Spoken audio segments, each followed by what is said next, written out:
வணக்கம். முனைவர் கி. ராம் கணேஷ். இன்னைக்கு நாம ஜெயங்கொண்டார் எழுதிய கலிங்கத்து பரணி அப்படிங்கிற நூலிலிருந்து காளிக்கு கூலி கூறியது அப்படிங்கிற பகுதியை பார்க்க போறோம். காளிங்கிறது இங்க காளி தேவி ஆகிய தெய்வம், கூலிங்கிறது பேய். அப்போ கலிங்க போர் ஏன் ஏற்பட்டது, எதற்காக ஏற்பட்டது அப்படிங்கிறதையெல்லாம் காளி தெய்வத்துக்கிட்ட அந்த பேயானது சொல்லக்கூடிய வகையில் இந்த பகுதி அமைஞ்சிருக்கு. கலிங்கத்து பரணி அப்படிங்கிற இந்த நூல் பார்த்தீங்க அப்படின்னா சோழ மன்னன் முதற்குலோத்துங்கனுடைய படைக்கும் வடநாட்டு கலிங்க மன்னன் அனந்தவன்மனுடைய படைக்கும் நடந்த போரை பற்றி சொல்லக்கூடியதுதான் இந்த இலக்கியம். பொதுவாக பரணி இலக்கியம்ங்கிறது போர்க்களத்தில் 1000 யானைகளை தனி ஒருவனாக எந்த வீரன் ஜெயிக்கிறானோ அவன் மேல் பாடப்படக்கூடியது அப்படின்னு சொல்லுவாங்க. அந்த வகையில் பார்க்குறப்போ இதில் முதற்குலோத்துங்க சோழனுடைய படை, அதாவது கருணாகர தொண்டைமான் அப்படிங்கிற தளபதி தலைமையில் வடநாட்டுக்கு போகுது. அங்கே போய் கலிங்கவர்மனை ஜெயிக்குது. அதில் கலிங்க மன்னன் தோற்று போயிடுறான். இல்லை இன்னொரு சிறப்பு என்ன அப்படின்னா, தோத்த மன்னர்களுடைய நாட்டு பெயரால் ஜெயிச்ச நாட்டவர்களுடைய சிறப்பை பற்றி சொல்லக்கூடிய வகையில் இங்கே கலிங்க நாட்டுக்காரங்க தான் தோற்று போகிறாங்க, ஆனால் அவங்க பேரில் தான் இந்த நூலே அமைஞ்சிருக்குது. இது பரணி இலக்கியத்தில் ஒரு தனிச்சிறப்பு அப்படின்னு சொல்லலாம். இது எதற்காக இந்த கலிங்க போர் ஏற்பட்டது அப்படின்னு சொல்லி பார்த்தா, காஞ்சிபுரத்தில் அரசாட்சி பண்ணிட்டு இருக்கிறான் முதற்குலோத்துங்க சோழன். அப்படி அரசாட்சி பண்ணிட்டு இருக்கக்கூடிய காலகட்டத்தில் எல்லா நாட்டு அரசர்களும் இவன் பேரரசன், எல்லா நாட்டு அரசர்களுமே வரி செலுத்திட்டாங்க. ஆனால் இந்த கலிங்க நாட்டு மன்னன் அனந்தவன்மன் மட்டும் வரி செலுத்தவே இல்லை. அப்போ அந்த நேரத்தில் அந்த மன்னன் என்ன பண்ணுறான், தன்னுடைய படை தளபதி கருணாகர தொண்டைமானை கூப்பிட்டு, நீ போய் என்ன பண்ணுன்னா படைகளை கூட்டிகிட்டு போய் அந்த அந்த கலிங்க மன்னனை இழுத்துட்டு வா அப்படிங்கிற மாதிரி அனுப்பி வைக்கிறார். அப்போ என்னென்னவெல்லாம் நடக்குது அப்படிங்கிறது தான் இந்த காளி தேவி கிட்ட அந்த பேய் சொல்லக்கூடிய வகையில் பாட்டு அமைஞ்சிருக்குது. இப்போது பாட்டினுடைய பொருளை மட்டும் நம்ம அப்படியே தொடர்ச்சியாக பார்த்துட்டு வரலாம். அப்போ தான் சுருக்கமாக நம்ம சொல்ல முடியும். அப்போ அந்த தேவி கிட்ட அந்த பேய் சொல்லுது, தேவி, கலிங்க போரில் வீரர்கள் நிறைய பேர் இறந்து போயிட்டாங்க, 1000 யானைகளும் இறந்து போச்சு. அந்த போர்க்களத்தில் நிகழ்ந்த போரை சொல்கிறதுக்கு ஒரு நாக்கு பத்தாது, 1000 நாக்காவது வேணும், 1000 நாக்குகள் வேணும். அதை கேட்குறவங்களுக்கு ஒரு நாள் பத்தாது, 1000 நாளாவது வேணும் அப்படின்னு அந்த கலிங்க பேய் சொல்லுது. அது மட்டும் இல்லாமல் கலிங்க போரை பற்றி ஒரு வாயில் சொல்ல யாருனாலே முடியாது. இருந்தாலும் அறிவில் சிறியவனாகிய நான், அந்த பேர் சொல்லுது, நான் அறிவில் ரொம்ப சின்னவன், இருந்தாலும் நான் சொல்கிறத கருணை செய்து கேட்டு பாருங்க, கேட்டு அருள்க அப்படின்னு அந்த கலிங்க பேய் தேவி கிட்ட, அந்த காளி தேவி கிட்ட வேண்டிக்குது. அதுக்கப்புறம் முதற்குலோத்துங்க சோழனை பற்றி சொல்லுது அந்த பேய் காளி தேவி கிட்ட. முதற்குலோத்துங்க சோழன் எல்லா உலகங்களையும் தன் கைக்குள்ளே வச்சிருக்கிறான். அவன் யாரெல்லாம் தன்னிட்ட இறக்குறார்களோ இந்த யாசகம் கேட்டு வருவாங்கள, பொருள் கேட்டு வர்றவங்களுக்கு கொடுக்கக்கூடிய குணமுடையவன். அவனுடைய கை பார்த்தீங்கன்னா தாமரை பூ மாதிரி இருக்கும். அவனுடைய கையை வேற எதுக்கு நிகராக சொல்லான்னா, ஒரு காலத்தில் காஞ்சிபுரத்தில் மேகமெல்லாம் ஒன்று சேர்ந்து ஒரு 3 மணி நேரம், அதாவது 7.5 நாழிகை அப்படியே தங்கமாக கொட்டுச்சு, தங்கமலையாக பொழிஞ்சுது. அதை வேணா ஒப்பிடலாம். அந்த அளவுக்கு வள்ளல் தன்மை கொண்டவன். யார் கேட்டாலும் அப்படியே வாரி வாரி கொடுக்கக்கூடியவன். அப்படிப்பட்ட அரசன் இருந்த அந்த மாளிகை எப்படிப்பட்டது தெரியுமா? ரொம்ப பெருசு. இன்னும் சொல்லப்போனால் மேருமலை மாதிரி. இப்போது சில நேரங்களில் பார்த்தீங்க அப்படின்னா இந்த சூரியன் மேருமலையை சுற்றிக்கிட்டு வரும்னு சொல்லுவாங்க. இங்கே வலப்பக்கமாக சுற்றிக்கிட்டு வரும். சில நேரம் அந்த சூரியனுக்கு அடையாளம் தெரியாமல் இங்கே வந்துடும். காஞ்சிபுரத்துக்கு இந்த மன்னனுடைய மாளிகை சுத்தம். அந்த அளவுக்கு மேருமலைக்கு நிகரானது இந்த குலோத்துங்க சோழனுடைய அரண்மனை மாளிகை அப்படின்னு சொல்லி அந்த பேர் சொல்லுது. அதுக்கப்புறம் அங்கே பார்த்தீங்க அப்படின்னா நட்சத்திரங்கள் வானம் போல உயர்ந்த பந்தல்ல நட்சத்திரங்கள் இருக்கிற மாதிரி முத்துக்கள் பதிக்கப்பட்டிருந்தது.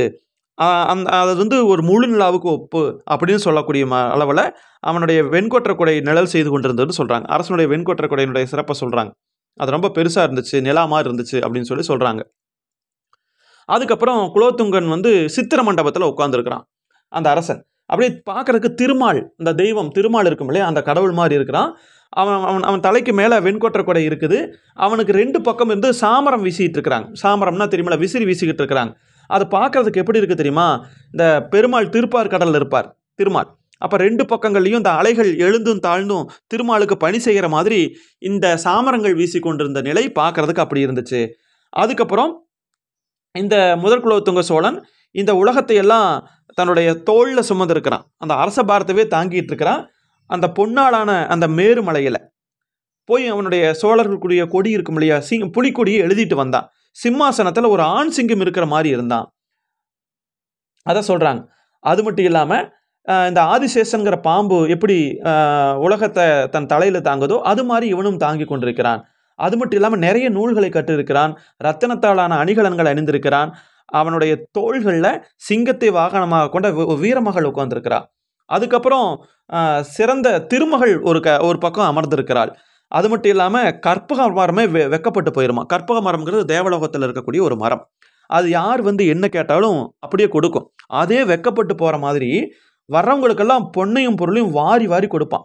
அவனுடைய தோளில் வெற்றி மகளும் திருமகளும் எப்படி நிலைச்சி இருக்கிறாங்களோ அதே மாதிரி அவன் பக்கத்தில் பட்டத்து மனைவியான தியாகவள்ளியும் காதல் மனைவியான ஏலிசை வல்லபியும் வளமும் இடமுமா நின்று அந்த அரசனை வணங்கிக்கிட்டு இருந்தாங்க. அதையும் இந்த இடத்துல சொல்கிறாங்க. அதுக்கப்புறம் அந்த பேய் என்ன சொல்லுது அப்படின்னா, நாடகத்தினுடைய ஆதியாக விளங்கக்கூடிய எல்லா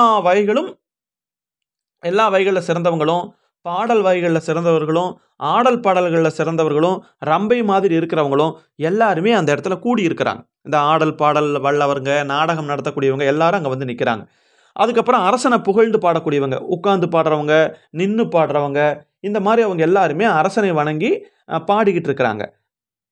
அதுக்கப்புறம் பார்த்தீங்கன்னா வீணை வாசிக்கிறவங்க, யாழ், குழல், மத்தளம் இதையெல்லாம் வாசித்து காட்டுறவங்க வல்லவங்க எல்லாமே கூட அந்த அரசனை வணங்கி அவன் என்ன கேட்குறான், அவன் என்ன பாட்டு கேட்குறானோ அதையும் பாடி காமிச்சாங்க.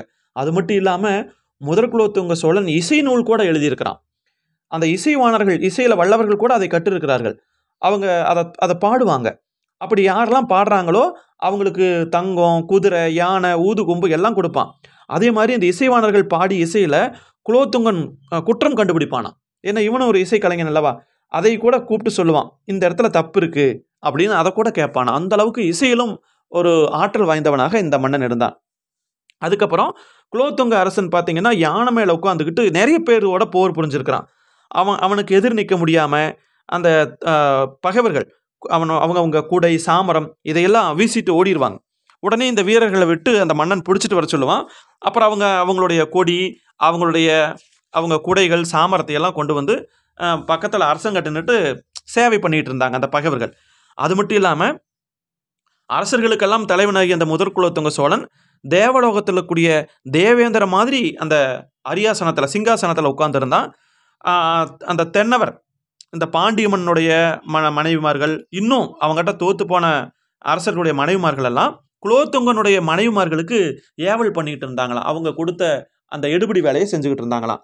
அதுக்கப்புறம் முதற்குலோத்துங்க சோழனை நேரில் பார்க்கறதுக்காக சிற்றரசர்கள், பேரரசர்கள் அரண்மனை வாயிலில் வந்து காத்துக்கிட்டு இருந்தாங்க.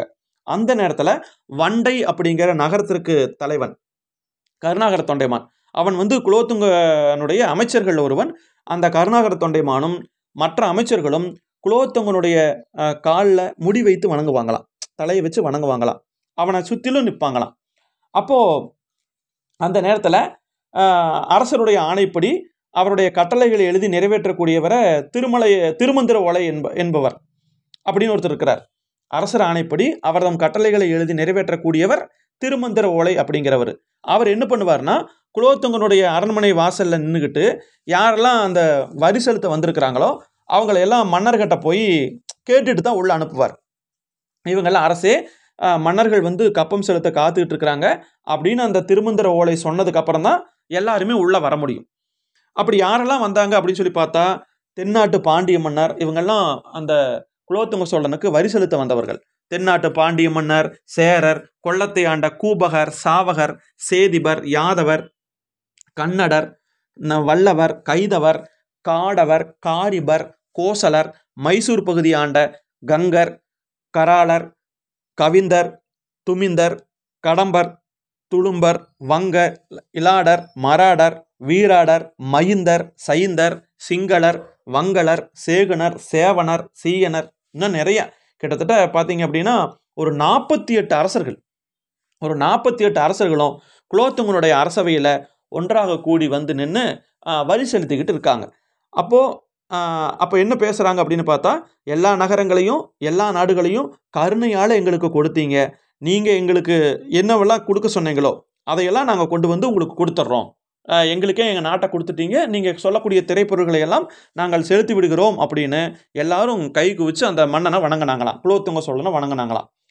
அப்போ பல நாட்டு மன்னர்களும் பார்த்தீங்கன்னா ரத்தன மாலைகள், பொன்னாலான அணிகலன்கள், யானைகள், ஒட்டகங்கள், குதிரைகள், அப்புறம் தங்கத்தாலான பெட்டிகள், முத்து மாலைகள், உயர்ந்த 9 வகையான மணிகள், அதுக்கப்புறம் ஏசுவடம்னு சொல்லக்கூடிய ஏகவடம்னு சொல்லக்கூடிய ஒற்றைச்சர மாலைகள், விலை மதிக்க முடியாத பதக்கங்கள், ரத்தின குவியல்கள், அப்புறம் பொன் குவியல்கள், இந்த மாதிரி நிறைய வந்து அங்கே வந்து கொடுத்துட்டு போகிறாங்க.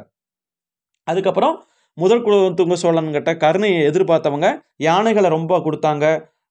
100 யானைகளை கொடுத்தாங்க. அதுக்கப்புறம் நிறைய கொடுத்துட்டு சொல்கிறாங்க, இதை விட யாராவது கொடுத்தா அதுக்கு நிகராக நாங்கள் உங்களுக்கு கொடுக்குறோம் அப்படிங்கிற மாதிரி நிறைய அவங்க அந்த அந்த அரசனிடத்தில் வரி செலுத்தக்கூடிய மற்ற நாட்டு மன்னர்கள் எல்லாருமே சொல்கிறாங்க.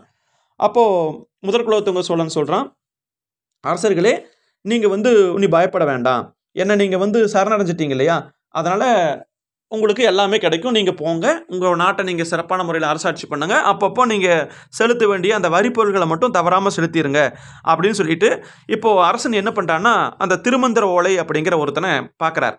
அவனை பார்த்துட்டு கேட்குறாரு, யாராவது நமக்கு இன்னும் வரி செலுத்தாமல் இருக்கிறாங்களா அப்படின்னு சொல்லி கேட்குறாங்க. அப்போ திருமந்திர ஓலை சொல்கிறாரு, அரசர் பெருமை, எல்லாருமே செலுத்திட்டாங்க, ஆனால் வடநாட்டில் கலிங்க நாடு அப்படின்னு ஒரு பகுதி, அங்கே இருக்கக்கூடிய அந்த அனந்தவன்மன் அப்படிங்கிறவன் மட்டும் 2 முறை அவன் வந்து வரி செலுத்தாமல் இருக்கிறான், அவன் ஆளும் வரலை அப்படின்னு சொல்லி சொல்கிறான். இதை கேட்டதும் அந்த அரசவையில் இருந்த பல நாட்டு அரசர்களும், ஐயோ இனி கலிங்க மன்னனுக்கு என்ன ஆக போகுது, நம்மளாம் வரி செலுத்தி நம்ம நாட்டை காப்பாற்றிக்கிட்டோம் அப்படின்னு சொல்லி எல்லாரும் பேசிக்கிறாங்க. ஆனால் இந்த கலிங்க மன்னனுக்கு என்ன ஆக போகுதோன்னு எல்லாரும் பேசிக்கிறாங்க.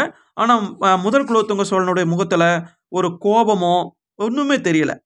அவனுடைய முகம் வந்து சிரிக்குது, பவளம் மாதிரி அவனுடைய வாய் வந்து சிரிக்குது. அப்போ இனி என்ன நடக்க போகுதோன்னு மற்றவங்களாம் கலங்கிட்டு இருக்காங்க. அப்போ உடனே இந்த அரசன் கட்டளை இடுறான், வடகலிங்க வேந்தன் ரொம்ப எளிமையானவன், இருந்தாலும் அவனுடைய நாடு ரொம்ப பாதுகாப்பானது, அப்போது அந்த நாட்டை போய் நீங்கள் கைப்பற்றிட்டு வாங்க அப்படின்னு சொல்லிட்டு முதல் குலோத்துங்க சோழனுக்கு கட்டளை இடுறான் இல்லையா.